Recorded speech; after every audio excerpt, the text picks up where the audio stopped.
The Bible said he plants the desolate in families.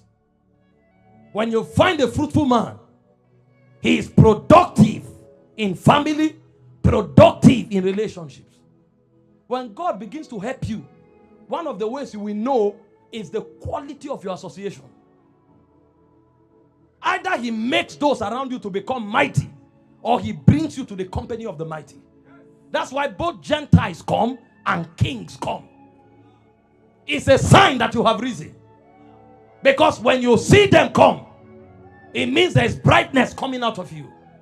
They don't care what your face looks like. Gentiles come to your light. Kings come to the brightness of your rising. So when kings come, it's a sign that you are risen.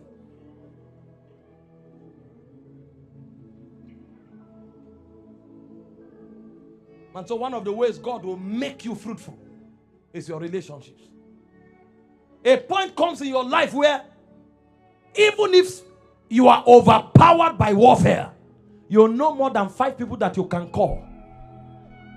If they don't have the stature to speak and it happens, you will be rest assured that they won't sleep until you are aware. You are a fruitful man. They can hold hands and pray even if it's 10 years. They won't give themselves rest until you are delivered. How did Peter come out? He was locked in prison.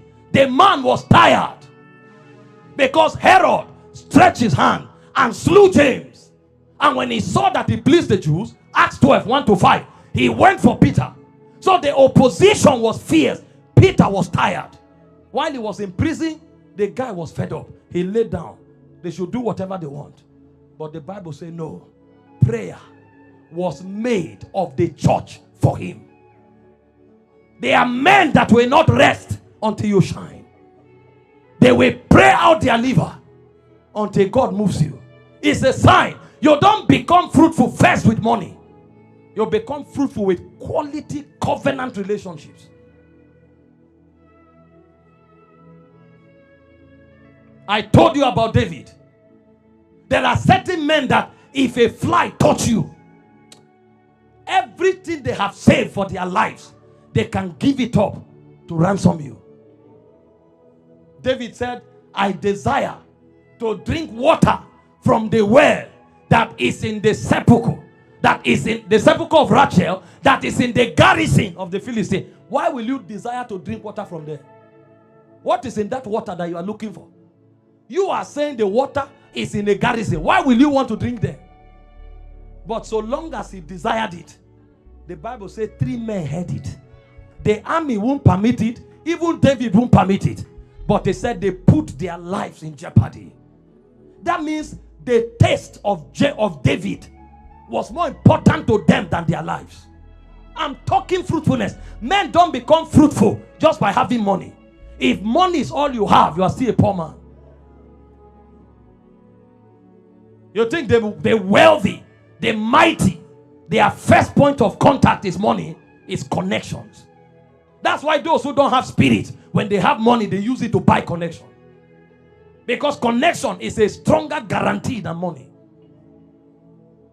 And the men jeopardized their lives to bring David water. He was shocked. Why did you go? Why did you risk your life? It's just water. I can drink any other one. No. Your test won't let us sleep.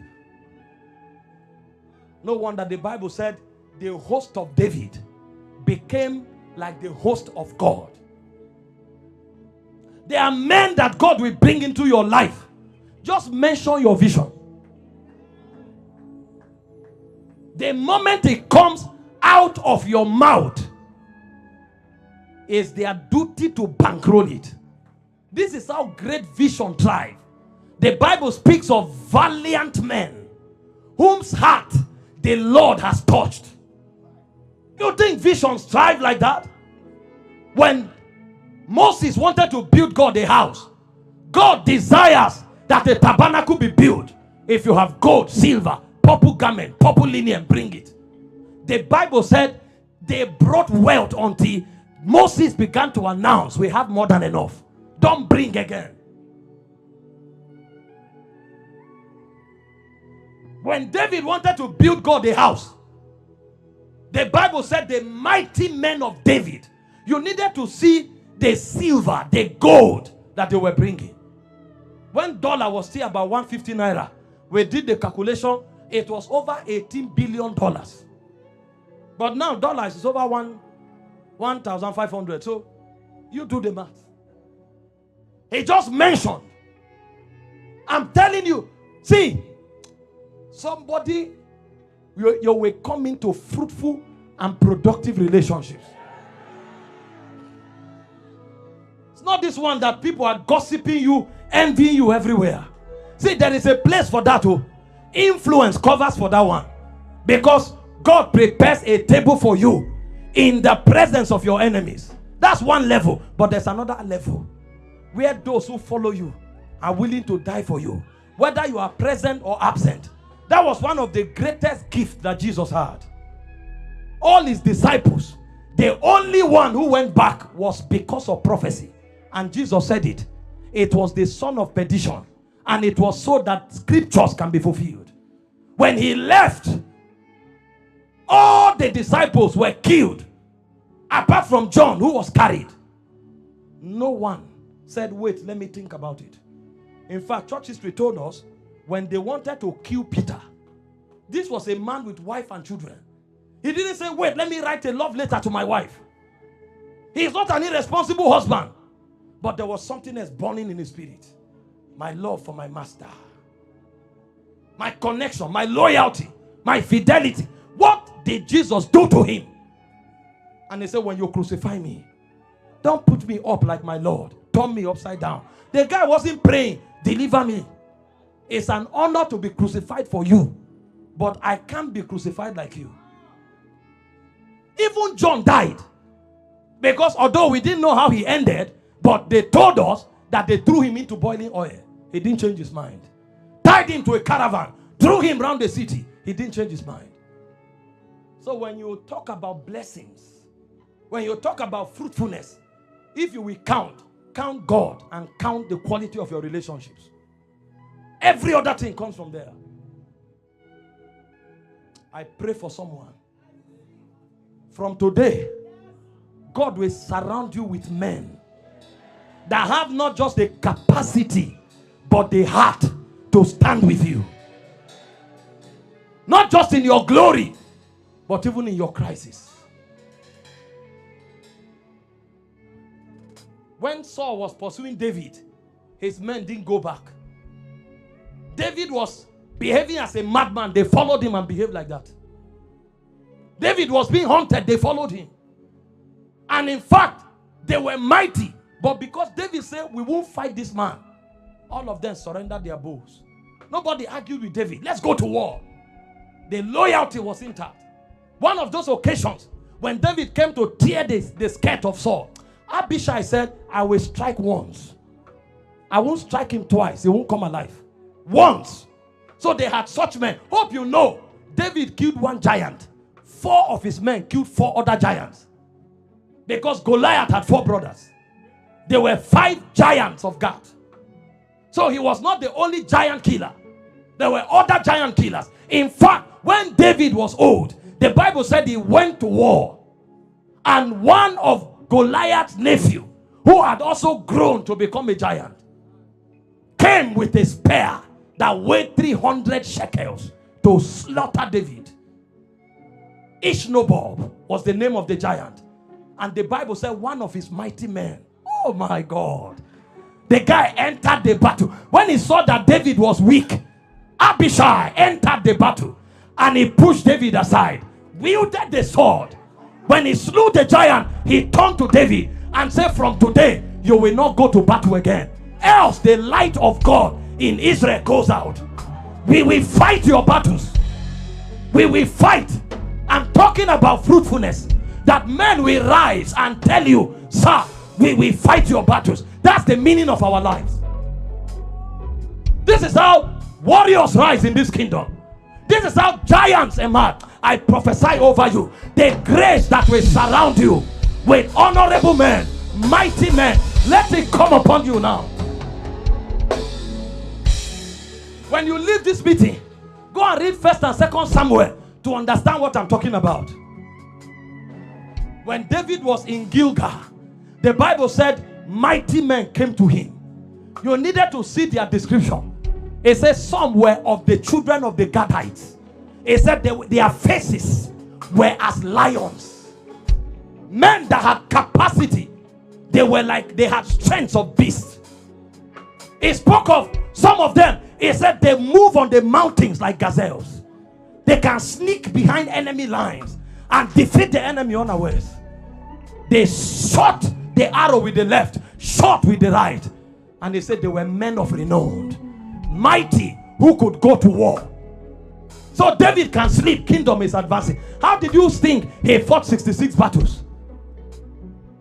He had valiant men.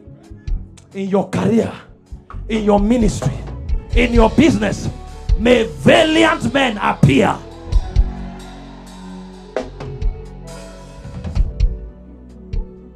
You will say, God bless me because he gave me this man. Your trust will not be in them. The Lord will ever remain your shepherd. But one of the ways he shepherds you is by giving you men. So when you say, by my God, I ran through a troop. By my God, I leap over a wall. The Lord teaches my hands to fight and my fingers to war. Some of those wars, your mighty men will fight them. This is your story. I said, this is your inheritance. In the name of Jesus Christ. Fruitfulness. Your family won't betray you.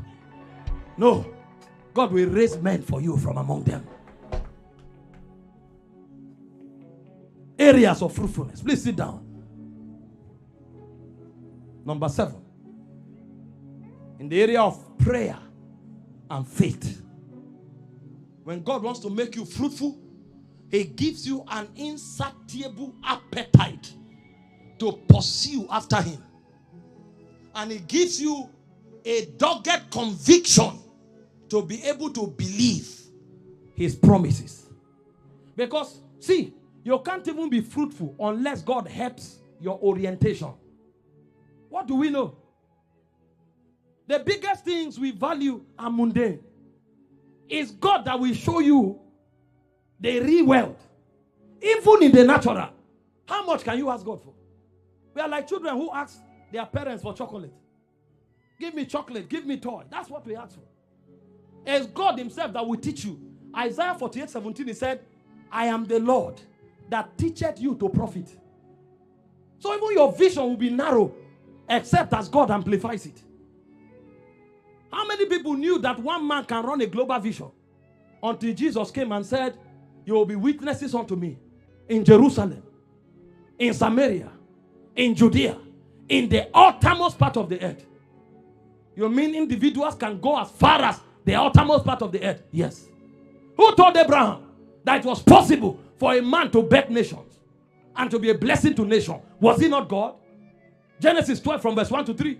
Come out of your country. You have made your country to become an idol. I can give you more than a nation. Come out from your kindred. Come out from your father's house. Let me teach you how they bless people. I will make you a blessing, and nations will come out of you. And because of you, nations will be blessed. That's how God enlarges our orientation.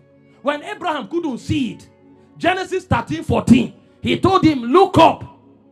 Anywhere your eyes see, I've given you. When he couldn't see it, Genesis 15:6 and 7, count the stars. If you can number them, that's your descendants. So one of the ways God blesses you is to widen your orientation, widen your visions. Imagine Jesus comes and says, if you speak to a mountain, your mind didn't know that you could do anything about a mountain. He said your words can remove mountain. It's changing your orientation. He said, ask of me, Psalm 2 verse 8, I will give you the hidden for your possession, the uttermost part of the earth for your inheritance. Jeremiah 33 verse 3, ask of me, I will answer you. When I finish answering your patri, little desires, then I will show you great and mighty things that you know not of. This is how God makes us fruitful.